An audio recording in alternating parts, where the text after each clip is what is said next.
Cześć Wam kochani, witam Was serdecznie w kolejnym filmie na moim kanale. Z tej strony Marta, kanał Million Lashes i zapraszam Was na wishlista kontra rzeczywistość.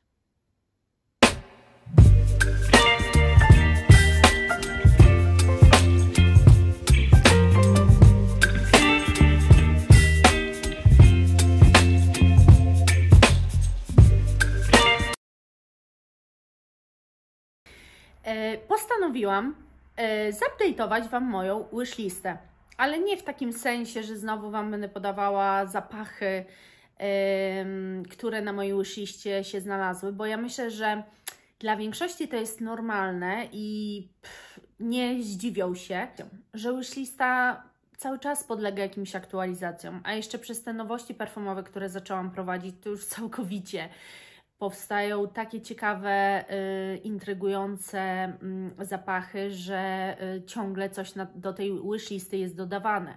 Ale chodziło mi bardziej o to, żeby Wam powiedzieć, co zostało odjęte, dlatego że część zapachów z mojej wishlisty była tylko i wyłącznie wybrana po nutach. I to jest taki, słuchajcie, update'ik a propos tego, jak się to ma do rzeczywistości, bo udało mi się zdobyć próbki wszystkich, oprócz jednego zapachu, który po prostu kupiłam. I zaraz Wam właśnie od niego zacznę. To jest Mauboussin Star i to jest zapach 90 ml, który ja kupiłam na Amazonie za 139 zł. Nie było się nad czym zastanawiać. Jest on podawany, że jest podobny do repliki By the Fireplace. Jest to ta sama grupa zapachowa, natomiast podobieństwo jest w tym, że jest taki dosyć, wydaje się, dymny, słodkawy.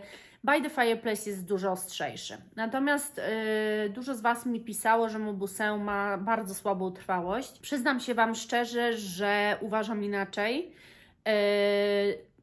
Ale jeżeli o mnie chodzi, każdy musi to sprawdzać na sobie. Na mnie jest to zapach całodniowy, przepięknie pachnie, jest słodki, taki dosyć karmelowy, może inaczej jak ciasto z karmelkami, takie ciastko może przy tym jest bardzo, może nie tyle dymne właśnie, no chcę się użyć tej dymności, tego zwrotu, ale może to jest bardziej pudrowość.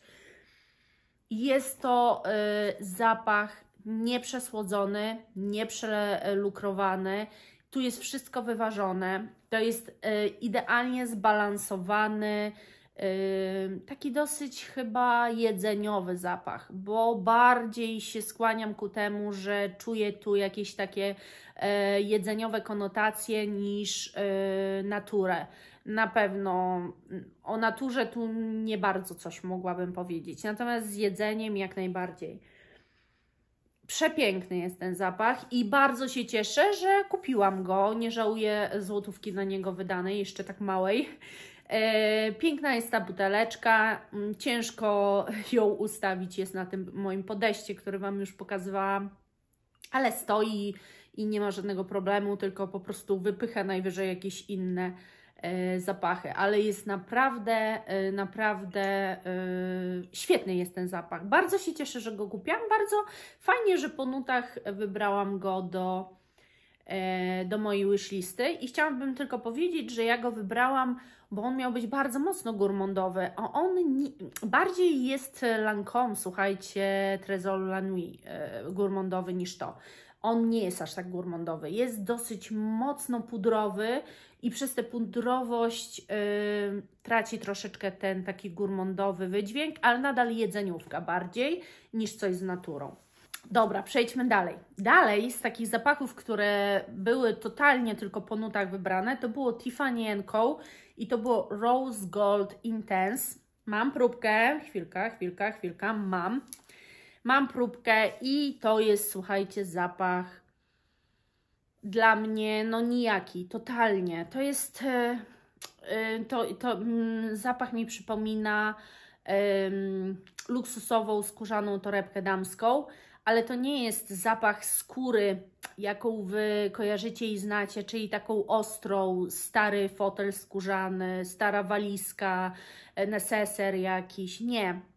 Mi się kojarzy dlatego, bo ja czuję jakąś taką nutę jakby skóry tu, ale właśnie ona jest damską torebką, bo z czym się nam kojarzy damska torebka? No z delikatnością raczej, z czymś takim bardzo kobiecym i ta skóra tak troszeczkę wybrzmiewa. Ja nie wiem, czy tu są nuty skóry, ale tak po prostu ten zapach odbieram. I ogólnie wszystko byłoby super, bo no bo generalnie on nie jest jakiś wyjątkowy, ale naprawdę fajnie pachnie. Ja mogłabym czuć go na sobie przez cały dzień. Podoba mi się ten zapach. Nie jest wyjątkowy, nie jest spektakularny, jest świeżynką, ogromną świeżynką, ale on na mnie pachnie tylko przez 15 minut. I to nie jest tak, że tylko ja go nie wyczuwam, ale pytałam też mojego partnera, który kompletnie nie wiedział, że w ogóle czymś byłam wyperfumowana. Także no nie, no nawet tu już praktycznie nie czuję. To jest taki fajny zapach od razu po popsikaniu, a za sekundę nie wiadomo o co chodzi, a jak nie wiadomo o co chodzi, to wiadomo, że takiego zapachu nie chcę i że z mojej wishlisty wyleciał. No nie, naprawdę, słuchajcie, no nudy takie, że można usnąć. Kolejny zapach na mojej wishliście to było Dolce & Gabbana Devotion. No i tu powiem Wam, że myślę sobie, kurczę, jeżeli to będzie coś jak Q, czyli coś takiego trochę innego niż D1, wszystkie wersje D1, to jestem za. No ale rzeczywistość jest inna. Rzeczywistość jest, słuchajcie, taka, że jest to zapach, no właśnie, to jest D1, tyle że alkohol został tu dodany. Różnica minimalna. No jest, no bo jest ten alkohol, który się czuje, ale mimo wszystko różnica minimalna. Nie jestem w stanie, słuchajcie, kupić zapachu, który tani nie jest i pachnieć minimalnie inaczej niż zapach, który w swojej kolekcji już mam. Po prostu to jest takie dla mnie bez sensu. Szukam, wiecie, jak sięgam po jakiś zapach, to się wiąże z wieloma rzeczami. Z tym, jaki mam nastrój. Co w danym momencie może mnie podnieść.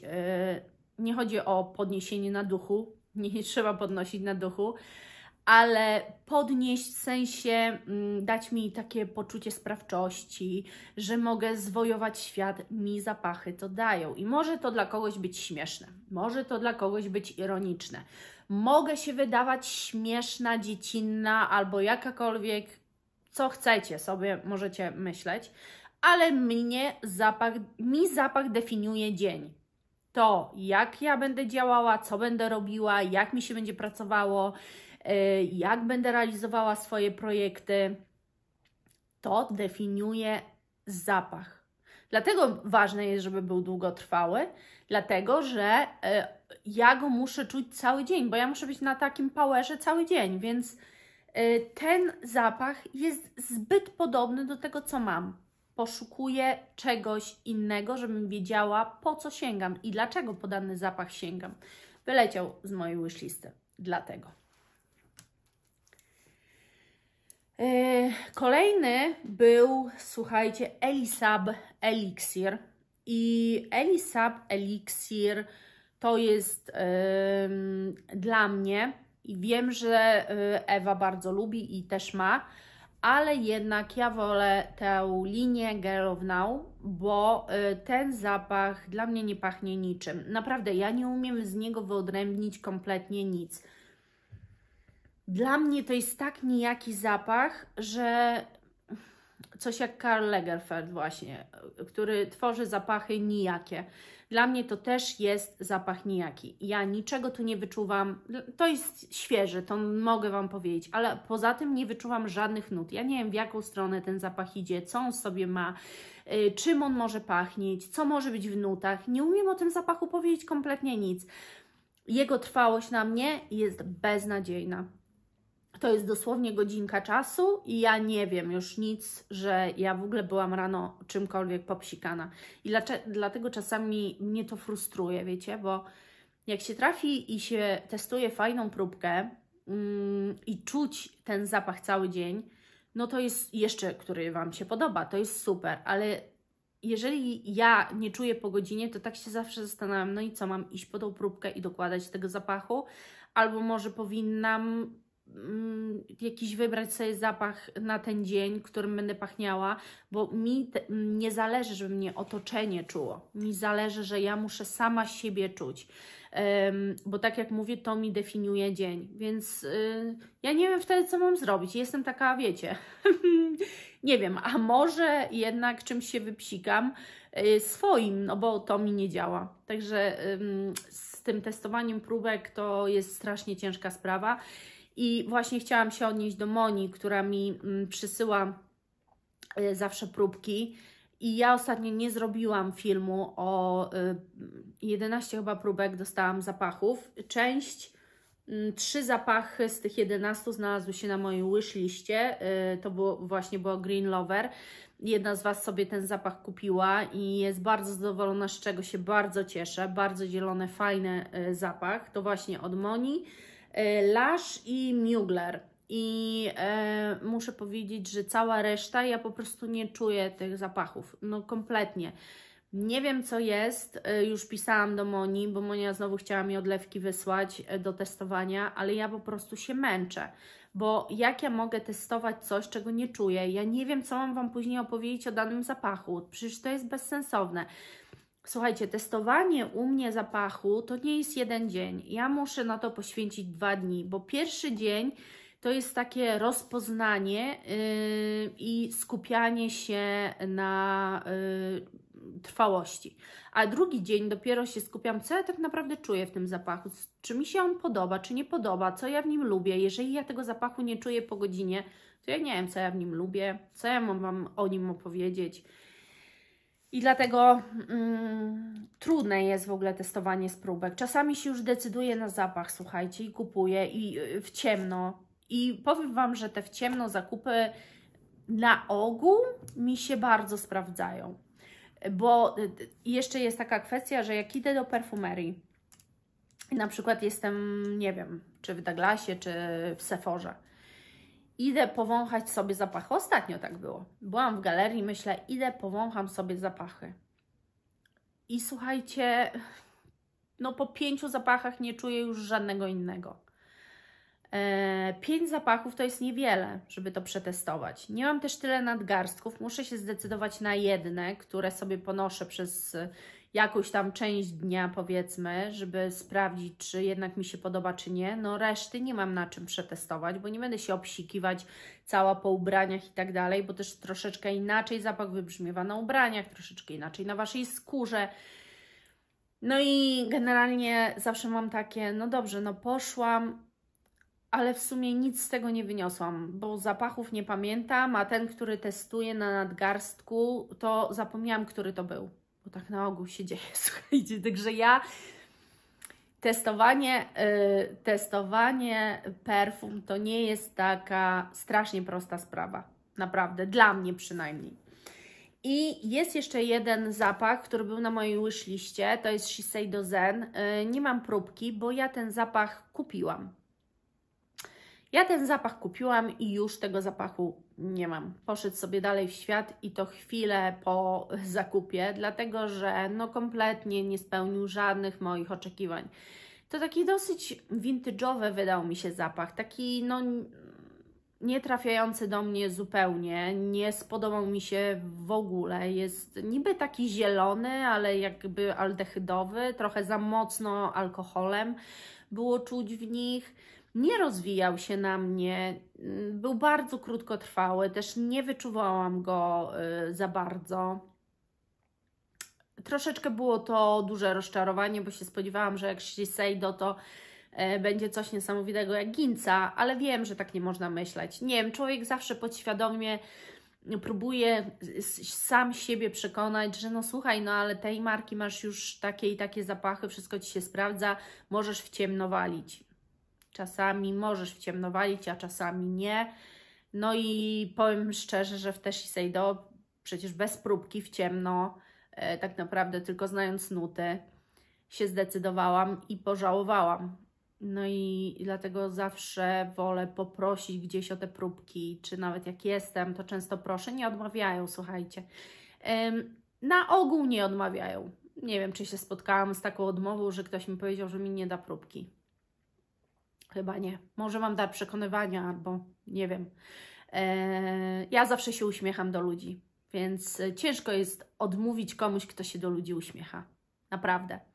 Jest jeszcze jeden zapach, o którym chciałam Wam powiedzieć.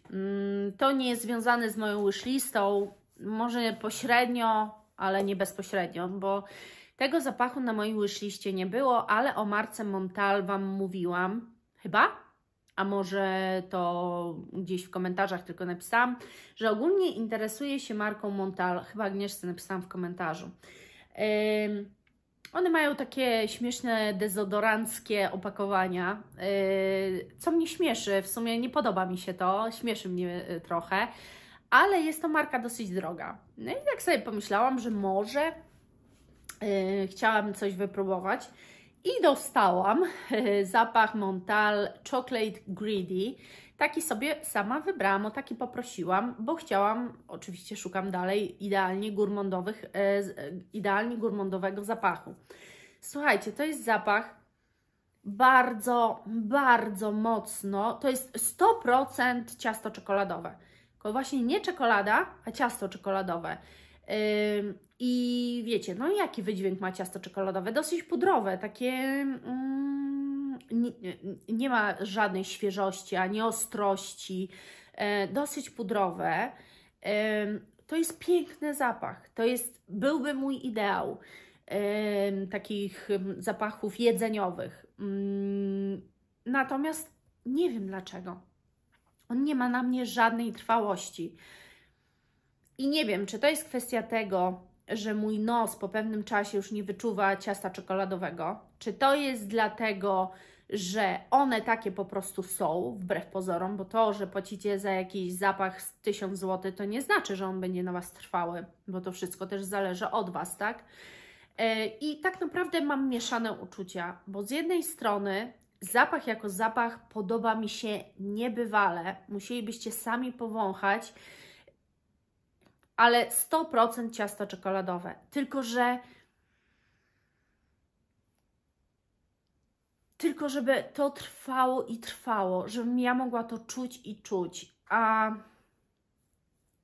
szczerze powiem, że nawet z rąk już zaczyna tak trochę jakby znikać, nawet nie wiem jak to nazwać. Mam sporą próbkę w ogóle, nie wiem ile tu jest mililitrów, ale próbka jest spora i na sporo wystarczy psiknięć, tylko że nic z tego, bo to musiałabym mieć cały czas w kieszeni się dopryskiwać.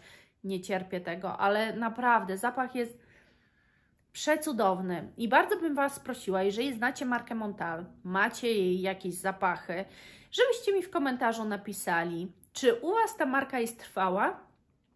To jest pewnie zwyczajnie moja wina, ale no ciekawi mnie, czy u Was ta marka jest trwała, co o niej myślicie, czy lubicie. Dosyć chyba indywidualne zapachy, takie nieoczywiste, inne, może takie wręcz proste w swoim wydźwięku, bo to jest zapach bardzo prosty. Chocolate Greedy, słuchajcie, bardzo prosty. No i właśnie nie wiem, no nie trwały. Dlaczego? Nie mam pojęcia. No ale dobra, już Was dłużej nie zanudzam, chociaż mam odrobinę nadziei, że nudny ten film nie był, że raczej w podróż perfumową bardzo chętnie ze mną idziecie, każdą. Na to liczę, kochani, przynajmniej.